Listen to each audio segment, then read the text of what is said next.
Greetings. Hi, everybody. This is Dr. Bose. I want to give you some brief directions on the SLOs and Learning Artifacts Graphic Organizer, as you can see on the screen in front of me. Um, Please note that this is an audio-only track I have in this video. If you're unable to hear my voice after making sure that the microphone is turned on, um, please email me. Please let me know. Chances are there's some basic technological issues. But anyway, this is just an audio cast I'm doing on this assignment, which I know some people might be kind of confused with. So let's just kind of briefly talk about that. All right, so the purpose of this assignment is to help you kind of understand and reflect upon your learning in this class. It's to help you do project number 3, which, I've just mentioned the very big aims, but that's the big aims for project number 3. This assignment is designed to kind of help you out with that. Okay, so basically we'll just walk through. So you write your name on top, pretty easy. Here are some instructions you can read through.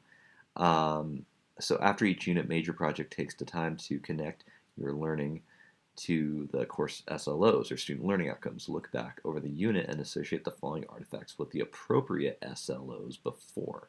Okay, so these SLOs are, if they should hopefully be a repeat to you, but they are basically listed in D2L under, here, let me just show you all here. If you go into D2L and you go into course descriptions and SLOs under content, you should see these same student learning objectives. And this is what the class has been based on. This is what you all have hopefully been learning as a result of completing the assignments in this class. Okay, but we can't just take it at face value, right? So I'm asking you all to actually collect artifacts and relate those artifacts to your student learning outcomes. So, student learning outcomes then should be based on and measured by artifacts. I want you to associate the following artifacts with the appropriate SLOs below, and I've just listed some examples here. The process of producing your major project, the resulting product of your major project, an assigned reading from the unit, in-class activities, out-of-class activities. Obviously for online, everything is out of class. If you're in my hybrid class, then clearly, you're drawing from stuff that we did in the face-to-face meetings. One or more reading, writing activities you've done during the time frame of the unit, not explicitly associated with your English 101 or 102 course. Okay. Of course, I should say 102 since this is 102. All right, so here's the thing. Each SLO has a bullet point below it. You may find some SLOs have more than one course learning examples artifacts. So these are, all fairly complex. Okay, what you guys want to do then, you guys want to associate like one of these activities under each of the bullets. Actually, let me back up. What you guys need to do is choose from any of the activities in the course and try not to do repeats, please. You will get marked off for that. And associate some individual activity from the course in or outside of the course, drafting, due dates, homework assignments, smaller tasks, etc. And I want you to plug those into the bullet points.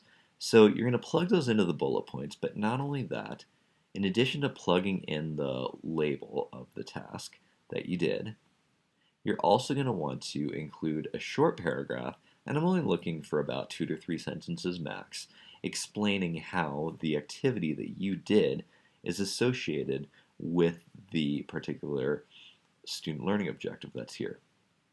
So, for example, evaluate the quality, appropriateness, and credibility of sources. Well, you all may recall that from due date number 4 or 5, I think from number 4 actually, I asked you guys to do a library activity where you were supposed to, or actually, I'm sorry, it was due date number 5, where you were supposed to do some activities regarding the appropriateness and credibility of sources. Here, let me me just show you what I'm talking about.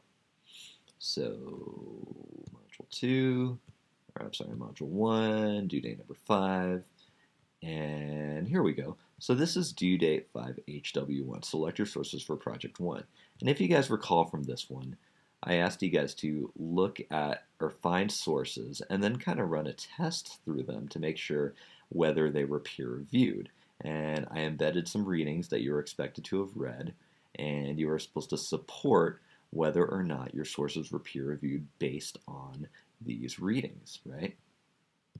So for this one, Student Learning Objective Critical 2, Goal 2, Critical Thinking and Composing, letter B, evaluate the quality, appropriateness, and credibility of sources, you could write down DD5HW1 : select your sources for project number 1. After you write that down, you would write down 2 or 3 sentences explaining how that task helped you. Okay, so that's basically what you've got to do for this assignment. I'm hoping that will answer some questions. I know a few people had questions, and I thought the screencast might be a little bit more helpful in that regard. Anyways, I hope this has been helpful for you. Let me know if you have any questions. Thank you for listening.